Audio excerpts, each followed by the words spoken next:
Welcome back to my channel রিউইথ মমিতা। আজকে একটা নতুন ব্লগ বা নতুন সকাল নিয়ে চলে এসেছি। আর আজকের আমরা দ্বিতীয় দিন একদম সকাল সকাল বেরিয়ে পড়েছি, মানে এখনো অন্ধকার রয়েছে। সকাল সকাল বেরিয়ে পড়ছি, প্রার্থনায় যাব। আপনারা প্রথম থেকে শেষ পর্যন্ত দেখবেন। একদম সকাল সকাল বেরিয়ে পড়েছি। ঠান্ডা আছে, এই হাওয়া বইছে, সঙ্গী সোয়েটার পরলি না কেন? দেখেছিস আমি বললাম ঠান্ডা। এখনো আমাদের সব রেডি হচ্ছে, কিন্তু আমরা একটু আগে বেরিয়েছি, না হলে আচার্যদেবের সামনে গিয়ে ওখানে ঠাকুরের সামনে বসা যায় না বলে একটু আগেই বেরিয়েছি। সবাই আসছে, আসুক। অনেকে স্নান করে রেডি হয়েছে, আমি জামা কাপড় চেঞ্জ করে মোটামুটি রেডি হয়ে গেছি। এসে স্নান করব, এত সকালে করলে আমার অ্যালার্জি যা।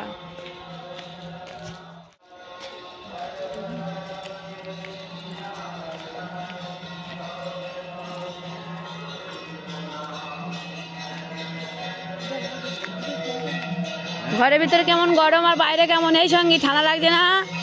সোয়েটারটা পরতে বললাম, সোয়েটারটা পরে নিলে কি হতো। স্নান সেরে মোটামুটি সবাই রেডি হয়ে বেরিয়ে পড়ছি। এবার সবাই একটু ঘুরতে যাওয়া হবে। আর আজকে আমাদের ছিল এখানে, যেদিন ওখানে ছিলাম ঠাকুরবাড়িতে, সেই দিনকে ছিল আমাদের বিবাহবার্ষিকী। তা সেই জন্য আমি বলেছিলাম ঠিক আছে, আমার তরফ থেকে আমি সকালের যে টিফিনটা হবে, মানে আমরা প্রায় 30-40 জন গিয়েছিলাম, সেই টিফিনটা আমি দেবো খরচা বলে। সেই জন্য সবাই মোটামুটি স্নান করে রেডি হচ্ছিলাম। এবার সবাই যাব টিফিন করতে। আর আমরা যখন গিয়েছিলাম তখন এখানে বেশ মানে গরম, আমি ওই জন্য হালকা একটা দুটো মানে শীতের পোশাক নেওয়া হয়েছিল, কিন্তু ওখানে গিয়ে দেখলাম মোটামুটি ভালোই ঠান্ডা ছিল। তা যাই হোক, মোটামুটি দিনের বেলা অতটা ঠান্ডা লাগছিল না, কিন্তু সকালবেলা ফার্স্ট সকালে একটু ঠান্ডা ঠান্ডা লাগছিল। এখন সবাই রেডি হয়ে নিচ্ছি।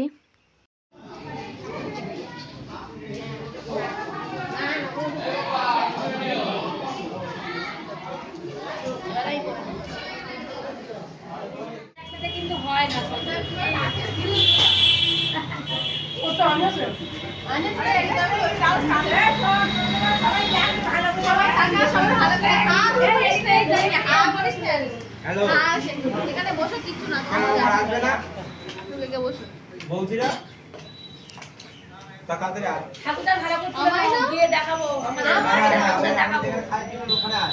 ছোট ভাই দেখো ঘুরতে গিয়েছিল, দেখালে কি হবে, খাও না, তোমার পাশে এত আছে, সবার হয়ে যাবে।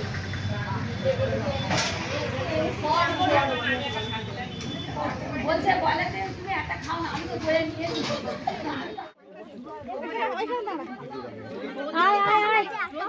ওঠ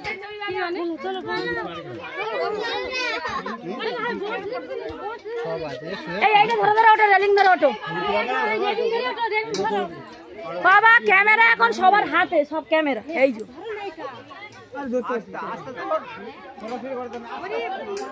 বাবা, ও গা, এটা কি কি পাহাড়? ত্রিকুট না তপবন? ত্রিকুট, হ্যাঁ না তপবন বলছে তো, তাই ওই জন্য বলছি তো।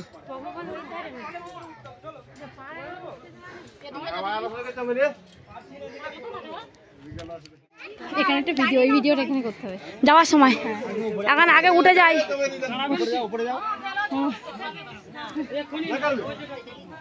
চলো চলো,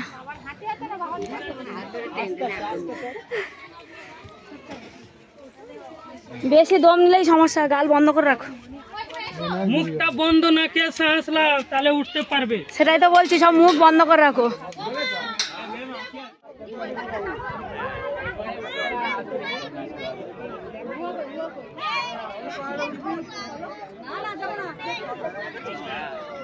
মন্দিরটা দর্শন করবি তো?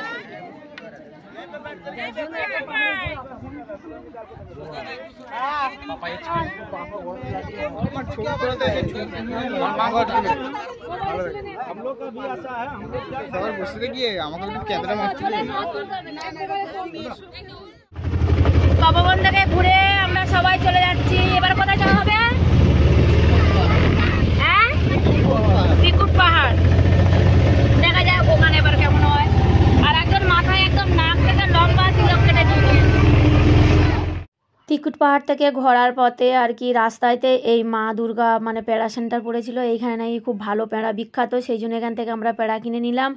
আর ত্রিকুট পাহাড়ের ছবি আমরা তুলতে পারিনি, কারণ ওখানে এত পরিমাণে বাঁদর, মানে সবার ব্যাগ মোবাইল যার যা পাচ্ছে পকেট থেকে বের করে নিচ্ছে। আমার তো কাকার হচ্ছে পকেটে হাত ঢুকিয়ে দিয়েছিল ফোন নিয়ে নেবে বলে, তারপরে পিসুমশাইয়ের ব্যাগ পুরো ধরে টেনে মানে ছিঁড়ে ফেলেছে একদম জিনিসপত্র। সেই জন্য ওখানে কোনো ছবি তুলতে পারিনি বা বেরও করিনি ফোন। আর তারপর আমরা চলে এসেছি বৈদ্যনাথ ধামে। এইখানটা এসে দেখি বেশ মোটামুটি লোকের ভিড়ও ছিল।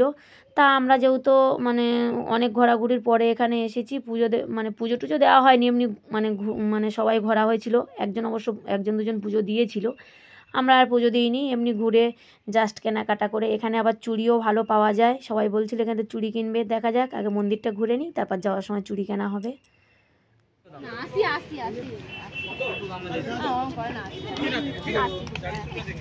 এই যে ননদিনী চুড়ি কিনছে, এই যে সব চুড়ি কিনছে, এই সব চুড়ি কিনছে, এর সঙ্গে সরা এদিকে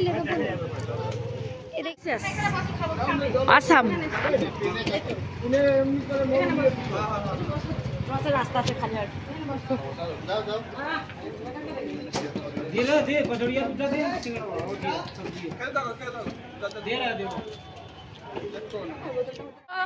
শেষ দিন গল্প জমে উঠেছে, সব গল্পে জমে উঠেছে,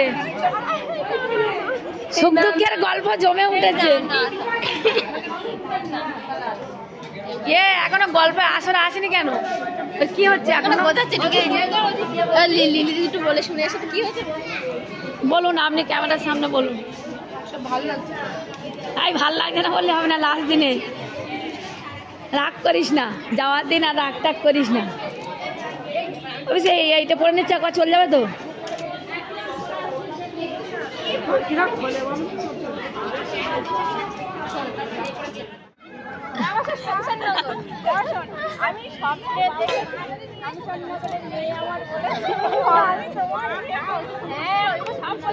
আজকে চলে যাওয়া হবে রাত 12টায় ট্রেন, সব গল্প, ঠাকুরের প্রার্থনা করার পর সব গল্প করছে, খাওয়া দাওয়া করে আনন্দবাজার হয়ে তারপর ফিরে যাওয়া হবে।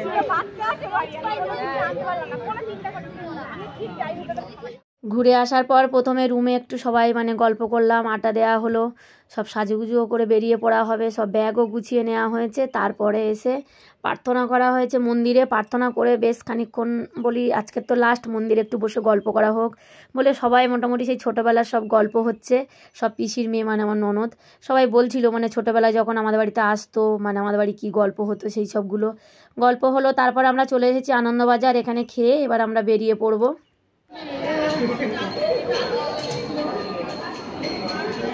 এই সবাই তাকাও,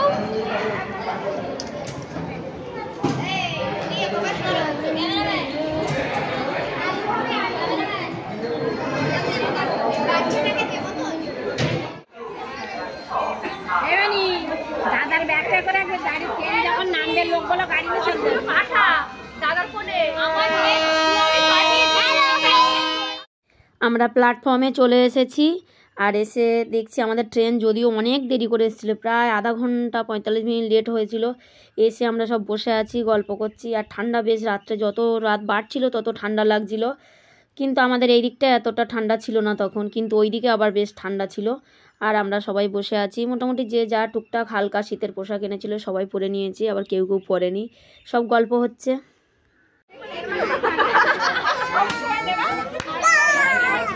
ওদিকে বোনেদের আসর বসেছে, আর এদিকে মেয়েদের আসর বসেছে, আর এদিকে হচ্ছে নাচ জামাই, আর এদিকে ঠাকুমা পিছনে। কার কার কার কার দিদিমণি চুল টানতে বলে নেড়া হয়েছে।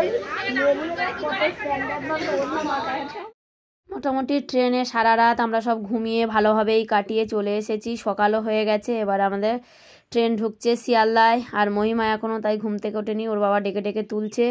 সবাই মোটামুটি ভালোভাবেই রাতটা আর কি ঘুমিয়ে কাটিয়ে এসেছি। চলুন এই ব্লগটা এই পর্যন্ত, পরবর্তীতে একটা নতুন ব্লগ নিয়ে চলে আসছি, ততক্ষণ সবাই ভালো থাকবেন, সুস্থ থাকবেন। আর আমার চ্যানেলে যারা নতুন প্লিজ সবাই চ্যানেলটিকে কিন্তু সাবস্ক্রাইব করবেন। ঘুরতে যাওয়ার সময় খুব ভালো লাগে, আসার সময় একদম মন খারাপ।